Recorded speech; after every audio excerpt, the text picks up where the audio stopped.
a wonderful person to appeal believe to them. right-wing All you have to do is right-wing line them voters. up with other facts Biden and opened other the things gates, that Trump people have closed said. gates. And one of the most No, that's important things he actually says not when true, we're at man. war is that the people who have contrary views to the president on many matters, but particularly the matter of war with Iran, we're not allowed to see the president, that those views were kept from him. That has been one of the big problems with this administration. And this is actually a change. He said under Operation Midnight Hammer, there was a large debate within the administration about the pros and cons of doing that. This time that debate did not happen. And so that, like, what he is saying, put aside all of his other crazy views, the argument he is making here is the right argument about how we got here. And it is notable that someone this high up in this administration has resigned over it. Like, that is a big fucking deal. And we can't be, like, so precious about all of his views. Like, it really, like, I don't want to hammer on this, but if the idea is that we will accept no whistleblowers who are kind of wacky, we will accept no whistleblowers to the Trump administration, like, from who are political appointees. That cannot happen. So just, like, if you want, point out the parts of his argument that you don't like, that are wacky, right? Like, so, you know, he leans pretty heavily into, it's like, the Israel lobby got us into the war and they convinced Trump, and clearly he and Tucker believe that. And this is where their argument falls flat, because I would argue that the Republican Party that Donald Trump actually wanted easily persuaded by anyone poor immigration policy, so that they could use it as a lever against the Democrats. Persuaded Trump to bomb Iran and to join this war, but also Trump could have been just as easily persuaded by watching a fucking segment on Hannity with Mark Levin. Like, it doesn't matter whether it's Israel, whether it's Fox, whether it's someone on fucking Twitter, whether it's some jack off in his administration that persuades him. Like, Donald Trump is an easily persuadable moron. Tucker can't see that, or maybe he can't, he doesn't want to admit it. Same thing with Joe Kent, and so they do the Israel thing. But, like, it is clear that Bibi Netanyahu has wanted to invade Iran and do this forever, and he was very open about it just the other week and said, I've wanted to do this for 40 years. And now the Americans are doing it with me. Look, I mean, Joe Kent, both in this interview and then in previous interesting theory parts of his life. I mean, it's the same. Or alleged, like, really. It's the same reason why. Like that is very. It's the same reason why I hate the Democratic Party, because they do the same bullshit as Joe Kent says with Marco healthcare. Rubio and Mike Johnson said the same thing in public as to why we attacked Iran then. The point, you know, they try to sit here and say, "Oh, the Republicans don't want to have they don't want to improve your health care," but then they use it to criticize the Republicans. But then when the Democrats are in power, they do nothing to make it better. Cautions would not be heard in the administration, so he had to quit. That is, like, I'm just so annoyed at all of these, especially these former Biden national security goobers who are on here, like, lecturing us about the dangers of Joe Kent. Yeah, sit down. So we don't, like, Iran was not close to getting a nuclear weapon. It did not have ballistic missiles that could reach the United States. And wouldn't for 10 years. And wouldn't for 10 years. It was not an imminent threat to the United States or to U.S. interests. We'll just ask the Democrats how they're going to implement a wealth tax. The Israelis decided that they were going to strike, and we joined well, shit, if you're talking about, like, the party, they're not going to. Iran would retaliate against us. Like, the Democratic Party, as an institution, does not want to implement a wealth tax. On the table that no one in the administration it's the Democratic Party base that wants to. Gabbard under oath in Congress this week. Neither party has an interest in serving people affordable care. Why would they? The incentives aren't even linked to the voter base. That he had a yeah, and this is why I refuse to, like, actually identify with either party. In his bones. Even though he's gonna end this war. Even though, based on the way things are going today, I cannot vote for a Republican. Millions of Americans. But I can't. Like, I'm registered as an independent. I'm not. I The can't. president goes out and tells you the reason we're at war with Iran is because he thought Iran was about to attack us. Hit that guy. Threat. God damn and it. now you have two of the highest ranking intelligence. But, like, officials in the country party saying that is institutions, not they do true. the same shit. They're Like, both that is a they're scandal both of corrupt in the epic same proportion. way. Because Donald Trump's a doofus and everyone treats him, they grade him like a doofus on a curve, then we don't take that seriously. But that's the story he's telling the American people. That's what he's telling The only incentive which the Dems saw was that they can use it as a contradicted. carrot And to we get can't- votes, but they don't do because he anything just says serious dumb when they get shit into all the time. power. He shouldn't avoid it Yeah, being and held what doesn't accountable help, for another lying to thing the that doesn't country help about why we're in a is war. ever since Newt Gingrich became the speaker back in the, was it the Obama day, early The other Obama big days? congressional hearing this week was about confirming Like, Trump's they- pick to run the Department of Homeland Security, Mark Wayne Mullen.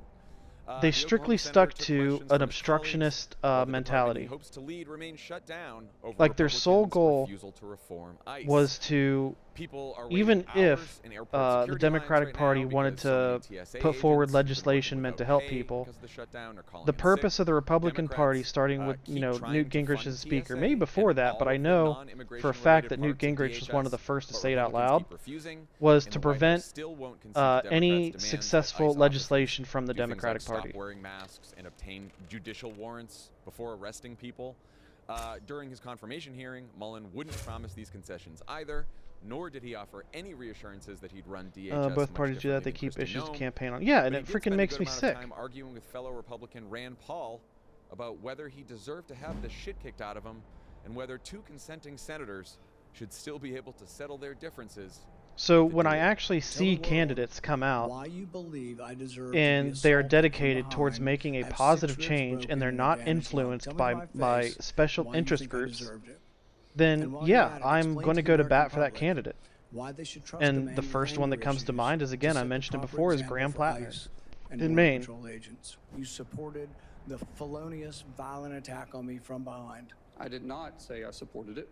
I said I understood it. Is it today your opinion? Because they don't recognize the consent. And like the whole, like going back to the whole immigration issue, if you, I'm willing to bet that if you were to poll everyone, the vast majority of people would say that illegal immigration is a problem, right? But it takes more than just that question to decide,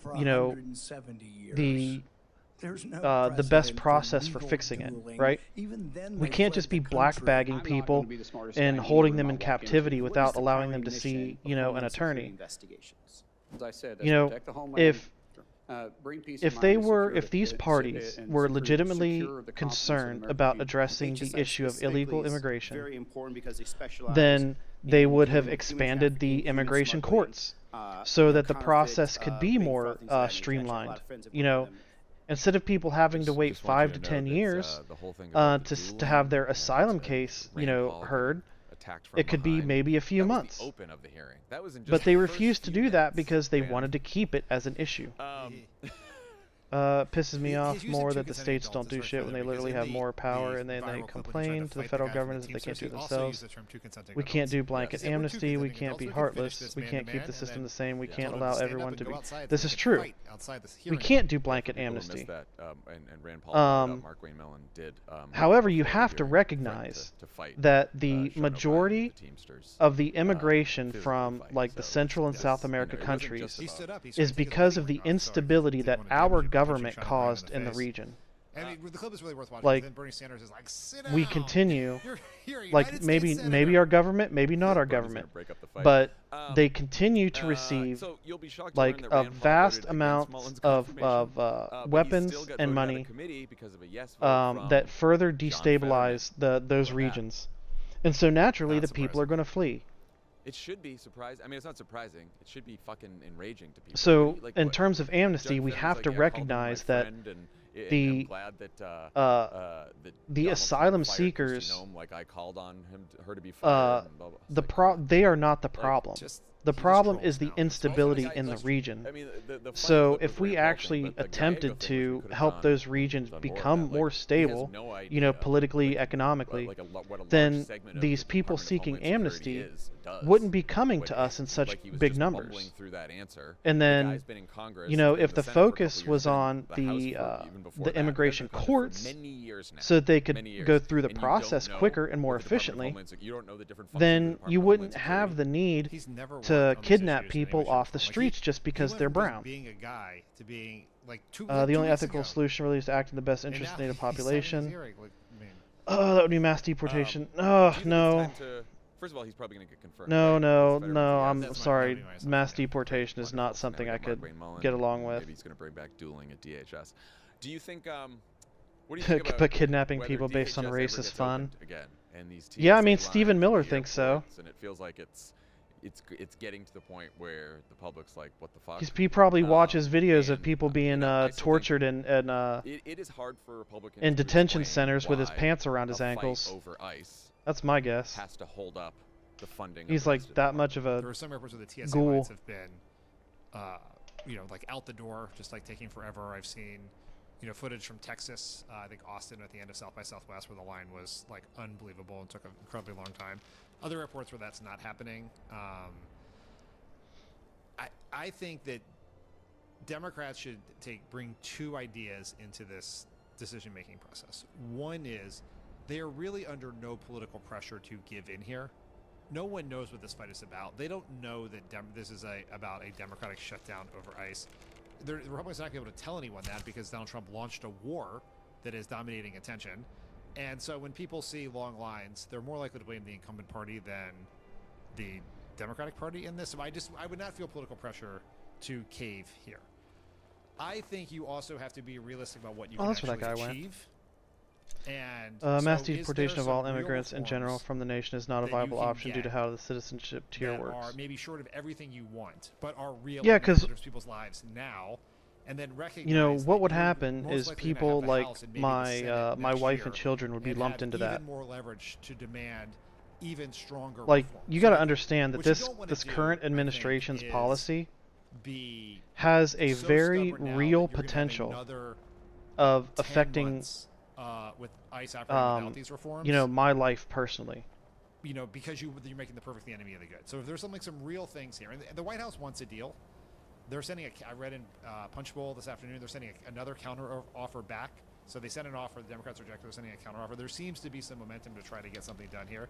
So, set up, what are the things you think you really absolutely have to have? It won't be everything. And then prepare for a much bigger battle next year when you control which bill gets on the floor of the House. I think that's fair. I think that, that the offer that the White House sent this week that's not the offer. Was basically like, we'll do all the things that are in the law that we haven't been doing, which is just bullshit, and so you do got to have some kind of real reform there. It is, I think what's most difficult is right now some of the most egregious large-scale immigration to a country that has no defense mechanism for maintaining are not going to be fixed by reform practices. Cultural homogeneity. I saw that. I was tweeted about this, but I saw this story this week that a man who's been in this country his whole life. He's a DACA recipient. He was brought here as a young child.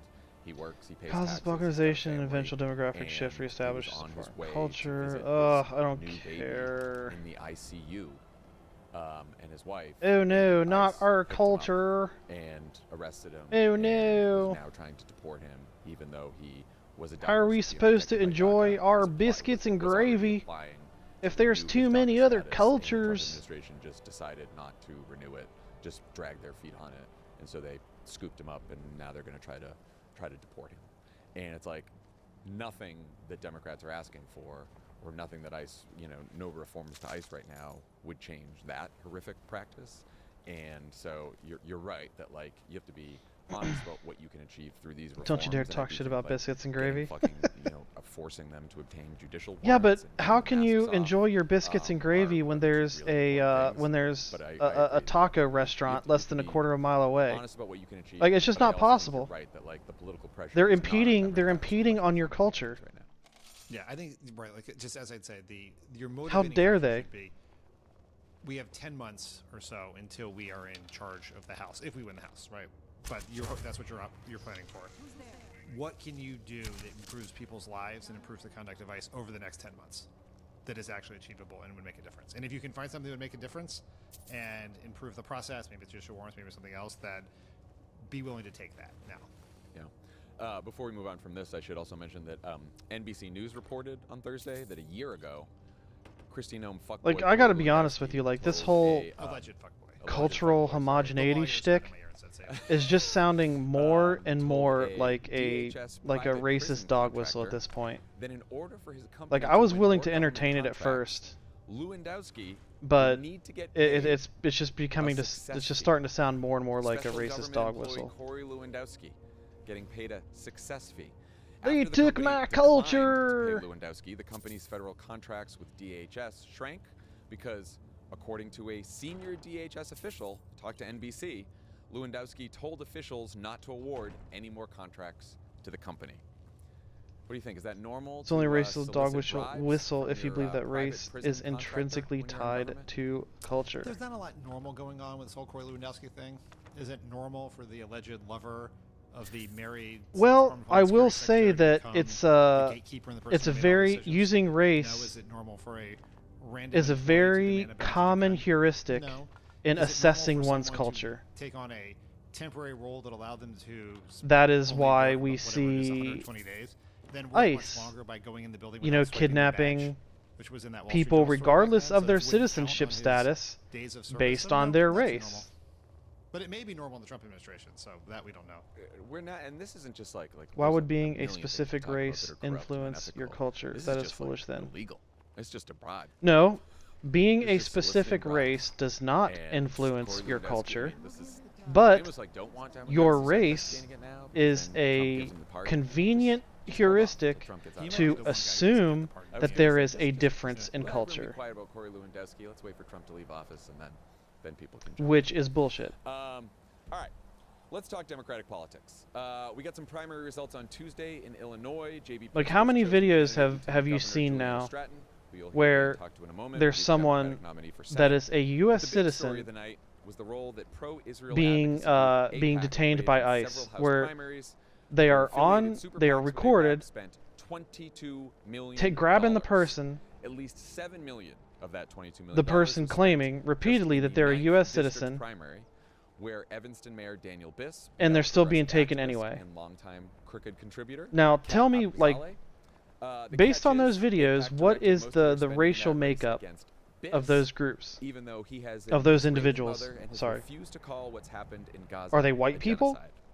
But because he advocated for conditioning aid to Israel, AIPAC spent They're not $7 million kidnapping. to defeat They're him, not kidnapping and they too many failed. people with And like a their Russian candidate in Illinois accent. 7th lost You know, as well, though AIPAC-backed House candidates Donna Miller and Melissa Bean won their convenience primaries, is so AIPAC often went 2-2. antithetical to the truth. In his victory speech, Biss called out the group by name and criticized it, quote, supporting the idea that we can't accept nuance in the U.S.-Israel relationship.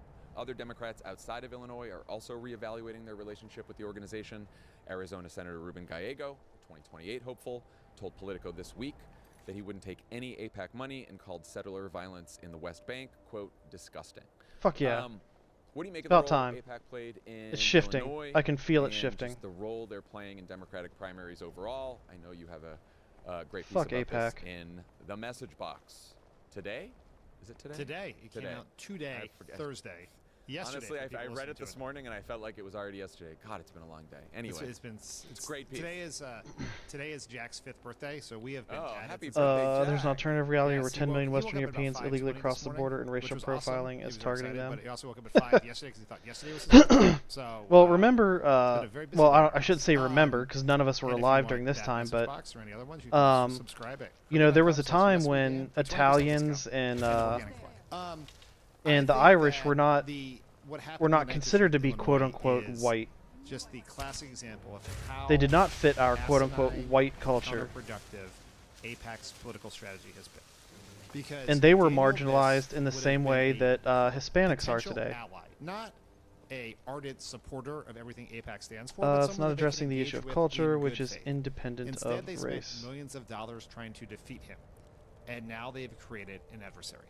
And you're But the seeing that reason across they're the being board. And targeted the for their problem race, for the reason AIPAC they're is using race to getting target over them races. is the They don't run assumption any now, it's an important thing to know here is that they don't are run not any adhering ads to the about quote-unquote the US-Israeli culture. relationship. They only run ads about other things. In New Jersey, when they They are tried to not a defeat part Tom of Malinowski and U.S. accidentally culture, elected the, or progressive as I should opponent say, instead, white they culture. spent $2 million attacking him on ICE funding. In this race, when they switched their funding to try to beat Kat, and try to suppress her vote at the end to maybe help Laura find their chosen candidate, they, through a group that was called like Elect Chicago Women, they ran ads accusing her of being a fake progressive. And so they operate with these shadowy groups running ads that have nothing to do with their stated purpose as an organization to handpick Democrats. And that has polarized Democrats against them and hurt their cause. There will be less people in Congress willing to deal, less Democrats. You know in you're a Congress willing to deal problem with AIPAC when because of the way they are former acting members of in the these Obama primaries. And administration the thing is that they are refuse to saying that acknowledge your the reality your of interest group is how out of control. Democrats' perception, and really the country's perception of Israel has changed. There's been a dramatic shift among Democrats who approve of the U.S.-Israeli relationship, a dramatic shift Americans who, whether they sympathize more with the Israelis or the Palestinians, people attribute that to being a dramatic shift being primarily about a shift among Democrats, but it's not. It is, like, yes, that is true. It is mostly among Democrats, but even the number of independents who approve of the U.S.-Israeli relationship is down 19 points since the aftermath of October 7th. Among Republicans, it's down 9 points. And so you can't go in there and try to bludgeon people into 100% support of your agenda. And like the way that they have operated is like very bad for their cause. It is, stretching, sort of exploiting every loophole in campaign finance, and is essentially they're operating just in a way that Democrats should want to have nothing to do with them. Like it is such bad faith, cynical politics, and what makes it even worse is it's bad faith, cynical politics that is executed with abject incompetence, which as a former political operative does bother me as well. Ought to be white culture, Western European Christian culture, distinct American expression that has been historically adopted by. That's a lot of words for saying it's white culture. In reality, AIPAC is an organization that promotes Benjamin Netanyahu's government in Israel. AIPAC is an organization that supports spending our tax dollars to fund the Israeli military. Assimilation. There it is. There's another term that pops up among the right-wing extremists. Spent most of the pod. Assimilation. How badly it's going, how dangerous it is, how many lives it's taken, how much money it's costing. Like I kind of feel like you're like that supports you're just dropping like Nick Fuentes nuggets into the into your statements here. Is honestly what it feels like. Thousands and thousands of civilians. They must assimilate. Most of them. Assimilate to what? That is what AIPAC supports. There's the policies AIPAC supports. Assimilate to what? Like there's no way that your culture and my culture are even the same. Like assimilate to what? Then it would spend its considerable resources. Whiteness? Like that's the only logical explanation of making that claim. The ads that AIPAC ran would be about the policies that AIPAC supports and the policies it demands the people who run for office that it supports also support. AIPAC doesn't do that. By that logic is Hindu culture, Indian culture. AIPAC will tweet about their policies. Like, why is it religious culture? Why does religion have to be the cultural focal point? Why? AIPAC hides. Why? Random super PACs. I don't understand. Different names, concerned women for Chicago. Religion Illinois, is not right. Whatever they fucking called themselves in Illinois. Religion isn't supposed to be our culture. Other super PACs do that too. Yeah, sure they do. That doesn't make them any better.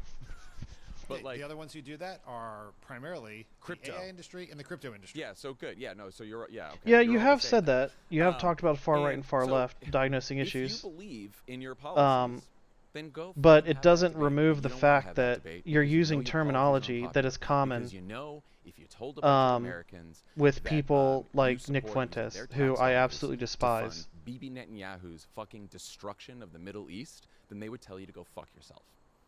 That's what AIPAC is. And they have done this by being like, if you're against AIPAC, then you're anti-Israel. Hinduism has a religious cultural element. Why do you think it has a caste system? Or why do you think the caste system is? And you're promoting anti-Israel sentiment, all this bullshit. What I'm saying is that the United States is not supposed to be based around a religious culture. Behind these super PACs and just like I would argue that the culture of the United States attack candidates from the left for things that they don't even believe should probably be acultural. It is pathetic. It is pathetic. Like it's the recognition that there is a vast, if I were a 2028 candidate, if I were a 2028 diverse, I would not, population, none of them should take a dime from me. even within the states themselves. Truly. And religion is not supposed to be one of them. You want to be president of the United States. And now when you say this, then you get, because we've gotten this before, then everyone's like, oh, you guys are doing a litmus test, and now you're saying that people who take from AIPAC shouldn't be in the party. No, be in the fucking party. Run all you want. I'm just giving you advice. I'm just giving you advice. Yeah. Yeah. I'm not gonna. I won't support you. Like, I mean, maybe if it's between you and Donald Trump, I'll support you. But like, if I'm gonna make my choice choice. The primary and you're the Democratic nominee. Yeah. Then whatever. I will support you. Of course. Of course. But like, I'm not putting my money behind a candidate that does that. I just don't want to do that.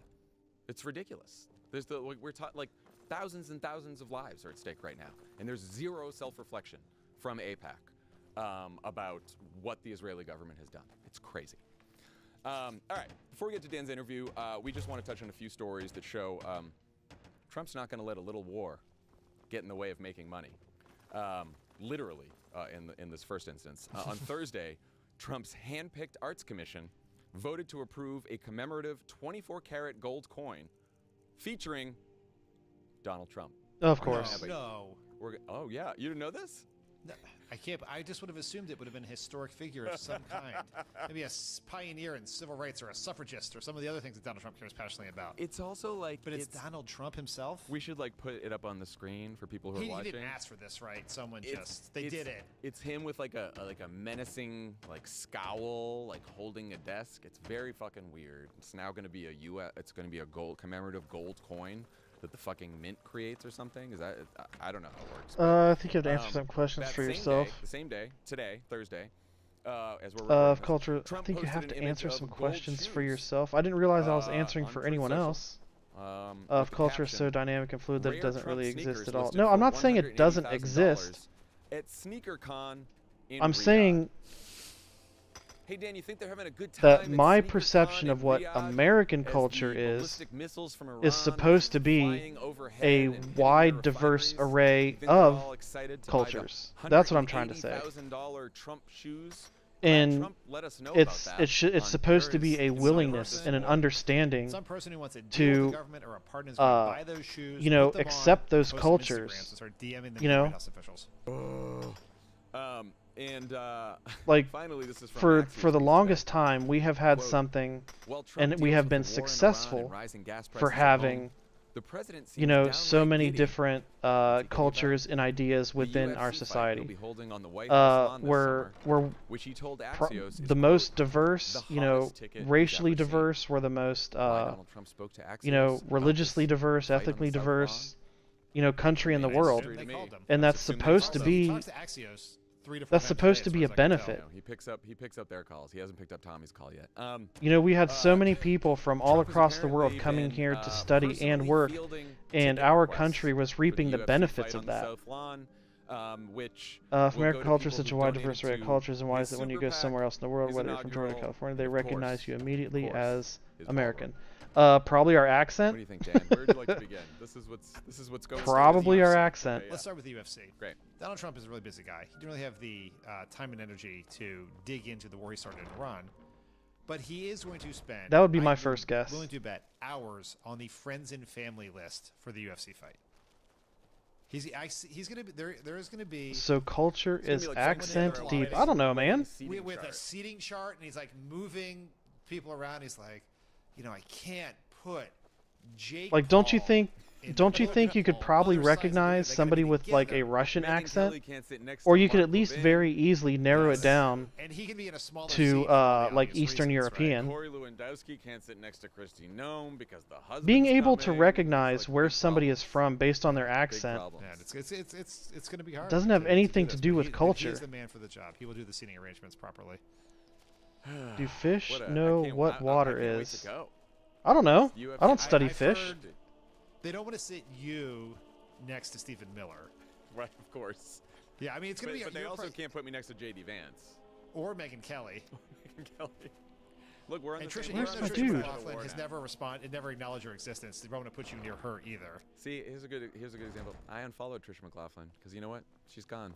Not in the White House anymore. I don't need to see what lies Tricia McLaughlin's peddling anymore. Okay, well, good. She's gone. Gone from my mind now. Growth. I like to see that growth at the end of the podcast. Finally, Dan, if you're looking for a place, if you're in DC, if you happen to be in DC, what and you're is looking for a water? place to follow the news, catch a drink. You live in maybe American bet water, which so you can't member see it. Everyone else can see the Iranian water regime, who's outside of it. Israel will assassinate next. Look no further than the Poly Market Bar. The Poly Market All right, but Bar, you don't have to explain it which is that set way. to open Like, this I mean, you Friday don't have to in think of Washington, it so D.C. philosophically The bar is to named understand it. the Situation Room. Like, it And doesn't will require essentially be a that deep prediction of a market thinking. sports bar. And on all the screens everywhere, like a sports bar, they got all the games and all the screens. Well, this has got live It's like how you Twitter can feeds. distinguish Japanese from Angolan culture. Bloomberg To be fair, I probably of course, couldn't. Poly Market feeds all the bets that you could imagine. And Flight Radar. I am That's in there, not too. very And knowledgeable track about flights. Japanese culture, so Bunch of fucking losers. Loser I assumed city. I assume. This was Do a I know what? Not a prank. I assume it's not a no, it's real. Can you just imagine? Do Angolans know what being Angolan you know what I culture would is? like with my Oh, for Twitter fuck's feed? sake! A big screen and a pitcher of beer. Now I can imagine some people. Yeah, I'm an idiot. thinking that I would like that. Yeah, that's actually. I've never claimed to be otherwise.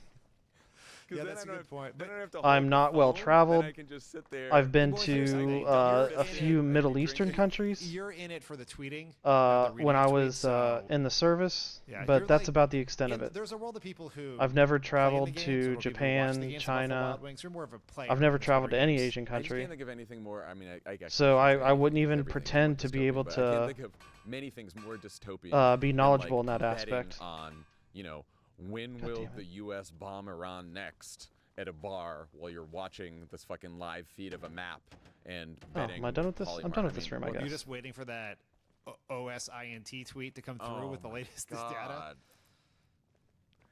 What? That fucking city. Anyway, I don't miss it. I don't Well, miss it. let's not besmirch the whole city. I meant more in the The Mark, town. more in the Mark Leibovich vein of yes Of the town, yes, not the town. Right. Yes, the town loves the Poly Market Bar. Plenty Also, of other great bars that I guess that CNN probably no one couldn't- goes to anymore because we're old and people probably those do. bars aren't around anymore in China. That's The what I'm ones we saying. went to, those are long gone. They're new bars, I assume, Yeah. that don't have large Twitter feeds. Yeah, no, the days of old Shit, glory what are was I working gone. on? Oh, this room. Georgetown. Those were your days of glory. I'll tell you that. All right, Dan. When we come back, everyone will hear Dan's interview with Juliana Stratton, the Democratic nominee for Senate in Illinois. Pod Save America is brought to you by Dose. Here is something I did not spend a lot of time thinking about in my 20s, but definitely think more about now: cholesterol. Not obsessively, just as part of a broader effort to behave like a responsible adult. That is where Dose for Cholesterol comes in. It's a convenient daily liquid supplement designed to easily fit into your routine. It's just a simple 2-ounce daily shot with refreshing mango flavor. No mixing powders, no oversized pills, no elaborate routine you abandon after a week. Dose for Cholesterol is made with ingredients like turmeric, CoQ10, and amla, and it's built to be simple. Grab it, take it, get on with your day. And it ships directly to your door, which makes consistency a lot more realistic. If you've been looking for an easy way to be more intentional about your daily habits, you can check out Dose for Cholesterol and their full lineup of wellness shots. New customers can save 35% on your first month of subscription by going to dosedaily.co/crooked or entering crooked at checkout. That's dosedaily.co/crooked for 35% off your first month subscription. Today's show is sponsored by Strawberry.me. Let me ask you something. Are you where you want to be in your career? Or are you waking up every day knowing you're capable of more but not sure how to get there?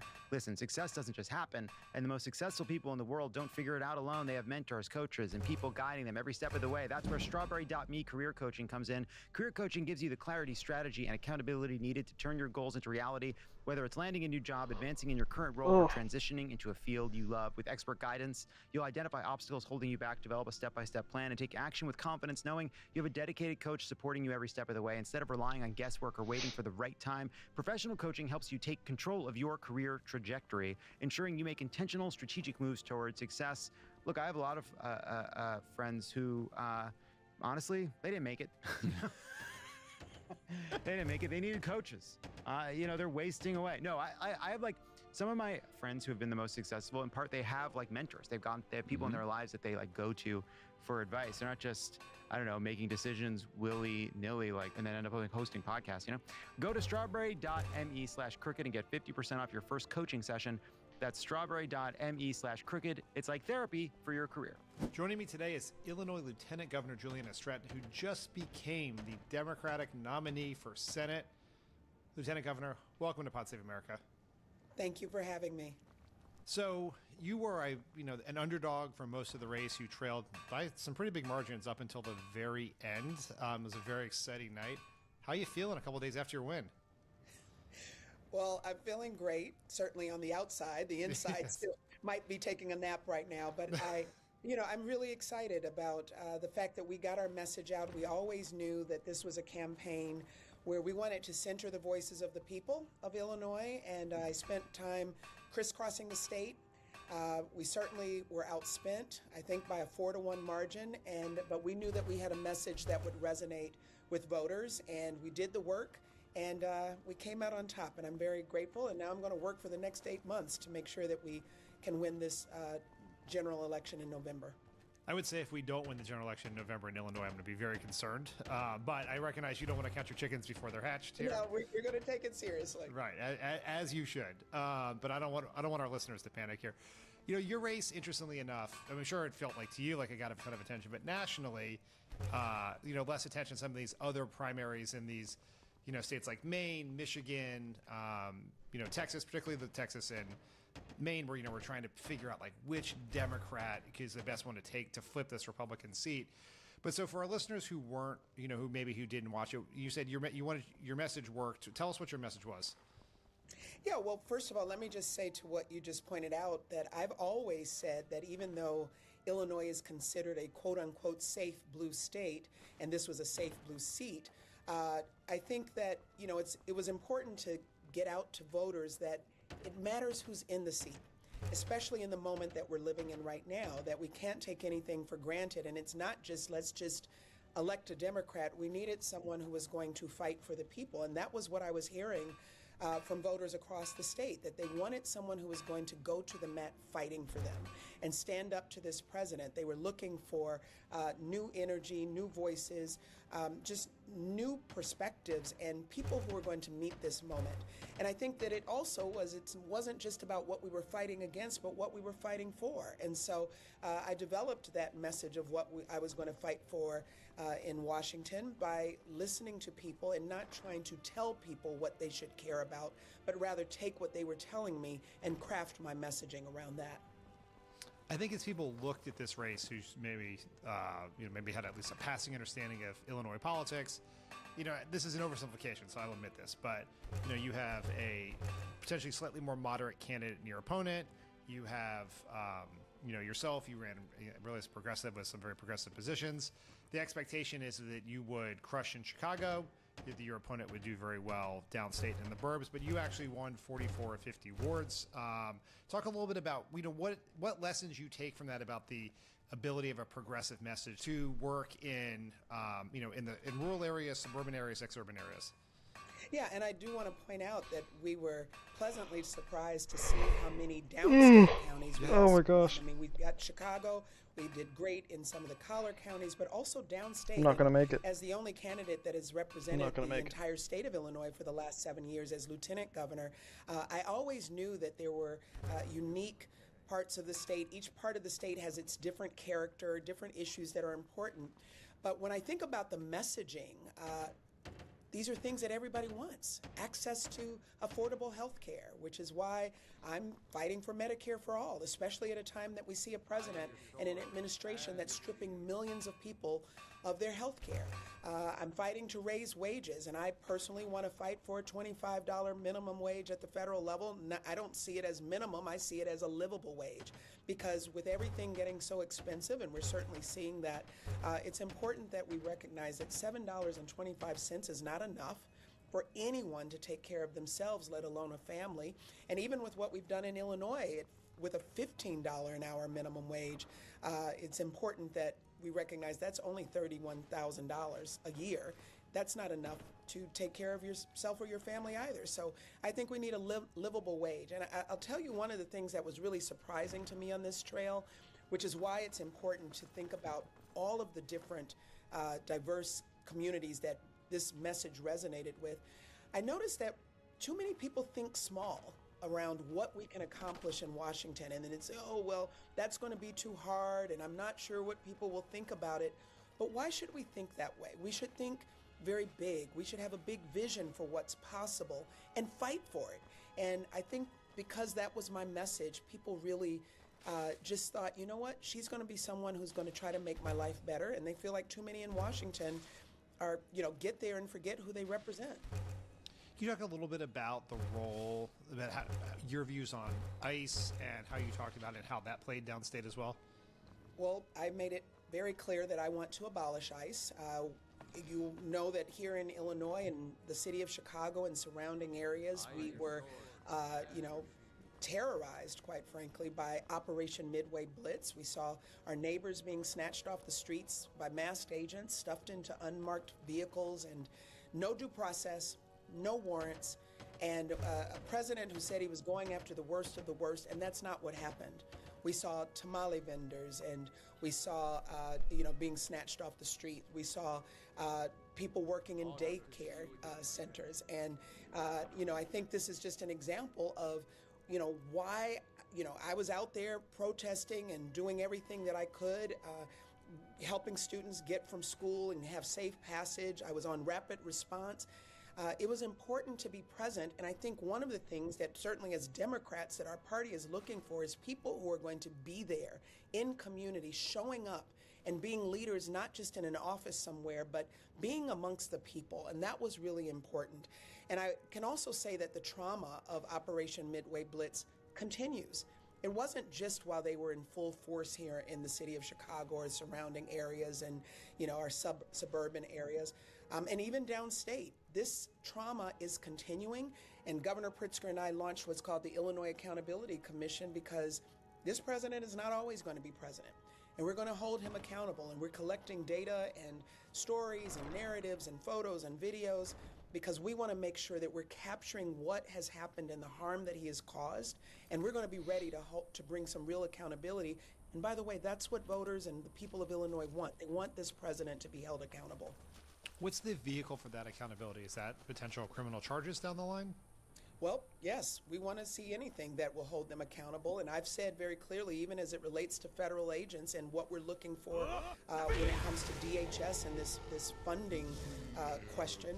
I wouldn't vote to fund any agency that I want to see abolished, but we certainly need to make sure that federal agents are held accountable and should be, if they've committed crimes, there should be a full investigation and they should be prosecuted. And we should also make sure there's no total immunity for these individuals. People have been killed now, and it's unacceptable. It's unacceptable, and Democrats need to hold firm. There was obviously a lot of super PAC activity in Illinois, both in your race and in the 4 key House races. One group that put a lot of money into the race against you was the crypto industry. I believe they put in several $1 million, especially right after you started to surge in the polls towards the end there. Talk to me a little about the role they played, your views on crypto, and how you think we should deal with this sort of special interest money in politics. Well, I talk all the time about how I need to fight for campaign finance reform, and we need to end Citizens United. I think I don't want to quote exactly, but I believe I was the #1 target of the crypto super PAC industry, the crypto industry super PACs, the #1 target this election cycle, #1 in the nation. And they came at me with attack ads in the amount of $10 million plus. And I think about that, and I think it was really important that we made a statement that when you continue to be the kind of candidate that's going to speak in a way that's going to resonate with voters, when you're going to stand up and talk very clearly about your bold vision, we were successful. But we need to do more to level the playing field and allow good candidates to run for office. We saw all of this outside money pouring into these campaigns, and I think it's really important when I get there. I'm proud to be endorsed by End Citizens United because I'm taking a stance of the kind of campaign finance reform that we need to see in this country, and it starts #1 with ending Citizens United. What particularly was it about your record or your policy positions that made the crypto industry come after you so directly? I don't think it was about policy positions per se. It's certainly not about crypto per se, but I think I made it very clear that I was here to stand up for everyday working people.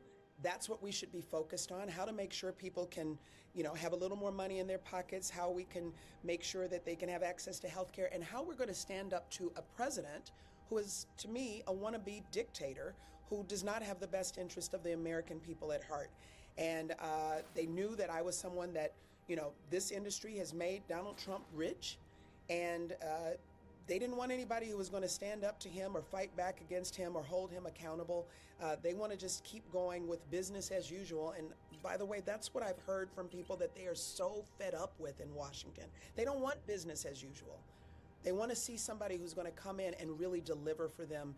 And I think that that's what they didn't want. They knew that as a candidate, I was not going to be someone who would go along with the status quo in Washington. The other interest group that played a huge role in this Tuesday's primaries, not in your race per se, but in the 4 House races, was AIPAC. They can't spend a lot of money through sort of shadowy groups to try to defeat some candidates like some other candidates. Do you have, although I recognize that they did not, I believe, get super involved in your race, but I know it was a huge topic of discussion in Illinois over the last couple of months here. Do you have any takeaways about the role AIPAC played in the relationship with AIPAC going forward for the Democratic Party? We now have candidates like Ruben Gallego and Gavin Newsom who say that they will not take AIPAC money were they to run for going forward, or if they were to run for president. Yeah, I mean, again, I think we need to get big money out of politics. And that's why, as I said before, we need to fight for campaign finance reform. We need to do something different.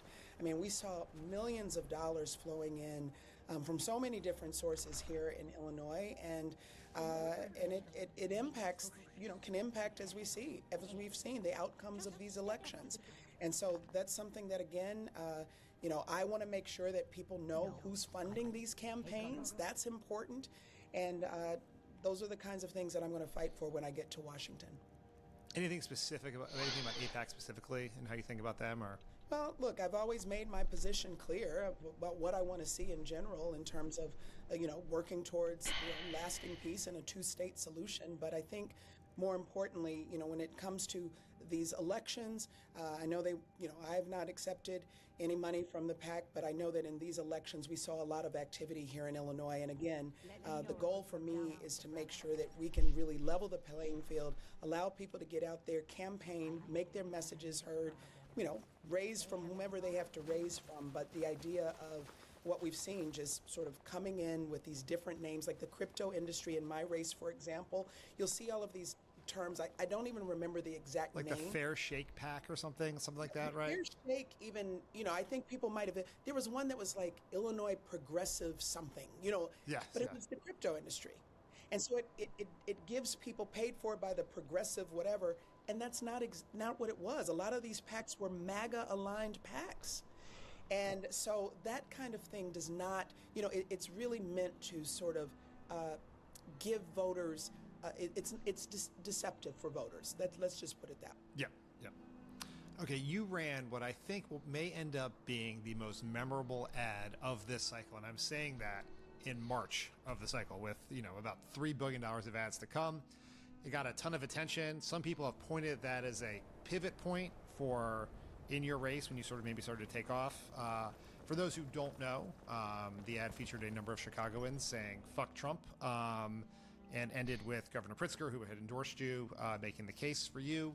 Talk to me about the decision to run that ad, what the reaction was. Did you get some blowback from it? I'm just very curious about this. It was a very interesting ad.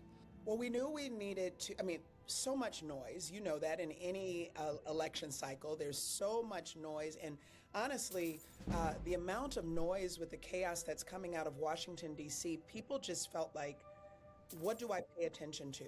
And so there needed to be a real way to break through the noise and capture what people were feeling.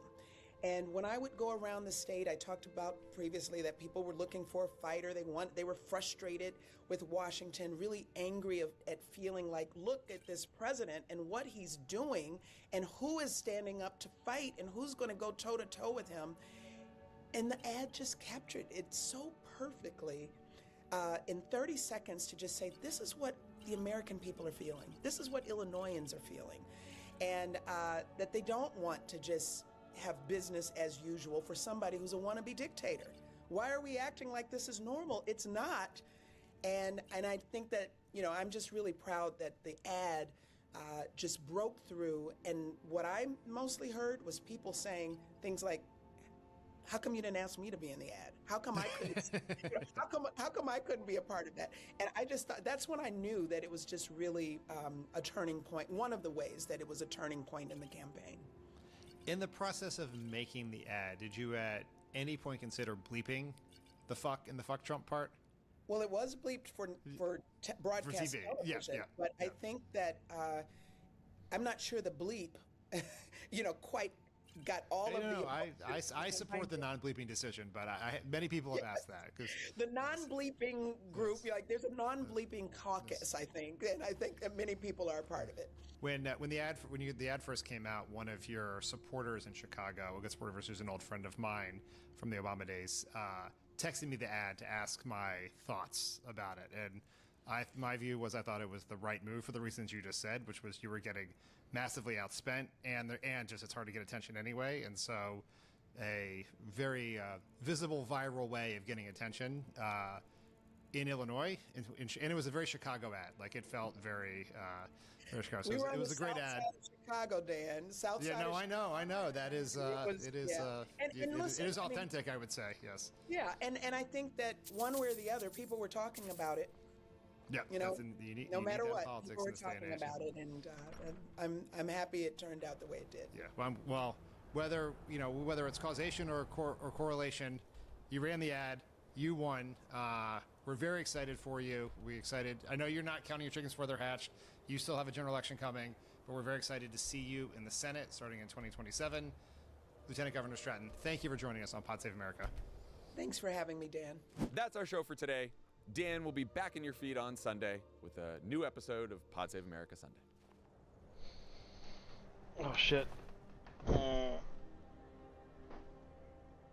think that's all for me for today.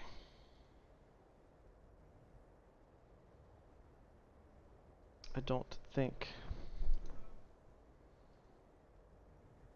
I'm going to stay awake much longer.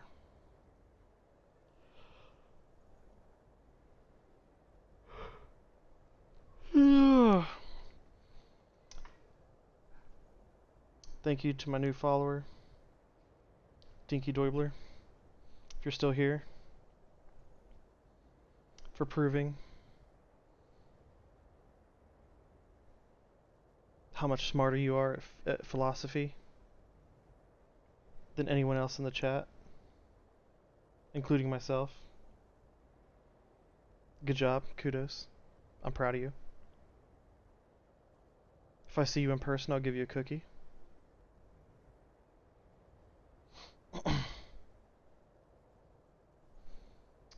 And with that, I say good day.